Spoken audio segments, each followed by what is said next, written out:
The Brandywine Valley SPCA, the first no-kill open admission shelter in Pennsylvania, and the driving force that made Delaware the first and only no-kill state in the United States. The Brandywine Valley SPCA works tirelessly to make a difference in our community. Each year, we place more than 13,000 animals while maintaining a 95% live release rate across our vast footprint. Last year, the BVSPCA performed 13,000 spay-neuter surgeries and saw more than 11,000 pets at our veterinary clinics. I remember getting the call that an elderly pet owner had passed away and that we would be taking over the care of about 44 dogs. And we're lucky enough to be able to take them in and get them everything they need, the care and attention they deserve before we could find them some new homes. She was very, very timid and shy. They told me about the story about her being rescued with 44 other dogs, and then I understood why she was so shy. And I just figured she needs somebody to love her, and I needed somebody to love me. But big cases don't happen all the time. Every day is about helping every single animal in need. Like Pumpkin, who was found abandoned and severely emaciated in a Denver home. And Marty, who was found with a gunshot wound in his leg and severe internal damage from the bullet. Last year, more than 733,000 animals were euthanized in the United States just because they had no place to go.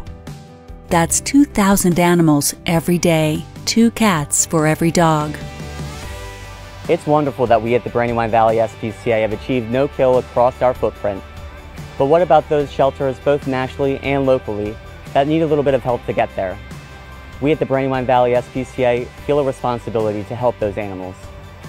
The BVSPCA has begun to mentor shelters at risk and in need. One way we're helping is through our transport program.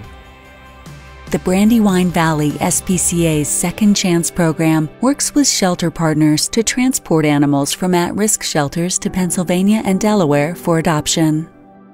Most of these shelters are overcrowded and are forced to euthanize for space and length of stay. Several are old, run down, and in need of repair. At Southern Pines, we take in more than 8,000 animals every year. We're located in southern Mississippi, and despite the wonderful progress we have made in local life-saving, to know that 5,000 animals every year are saved because of the Embark Transport Program means a lot. Our partnership with Brandywine Valley SPCA means a lot. I'm here today at our hangar in Van Nuys, California, and as you can see, there are about 2,000 crates here. And what's amazing about 2,000 crates, just think of each one of these assembled and filled with a pet. And that's what we've done together with Brandywine Valley SPCA in the last couple of years that we've been partners. And that's amazing. It's offering hope to at-risk shelter pets who otherwise would not see tomorrow.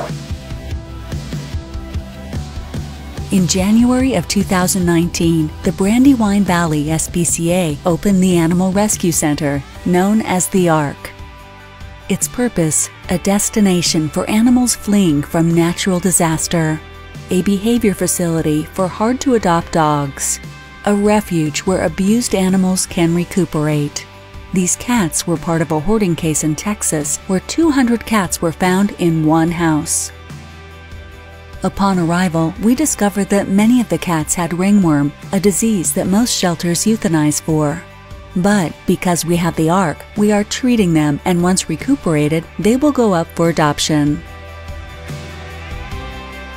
Every year in Korea, more than 1 million dogs are slaughtered for their meat. From the day they are born, they live in cages like these. The Humane Society International works to close these meat farms, rescue the dogs, and ship them to collaborating stateside partners for rehabilitation. Some of these dogs have been brought to the Animal Rescue Center where they're being taught kindness, with the ultimate goal being to place them into homes. But not all stories are big. Ty was brought to the BVSPCA as part of the Second Chance program with Wings of Rescue. Partially blind and completely deaf, he was on the euthanasia list at another shelter, so we took him. Ty is a very important part of our family. We go on walks all the time in town. He loves people, loves other dogs. We go to the parks. It is my understanding he would have been euthanized, which breaks my heart. There's so many dogs like him out there.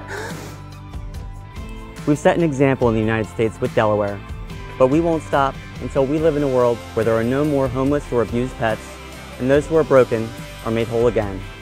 We are the Brandywine Valley SPCA.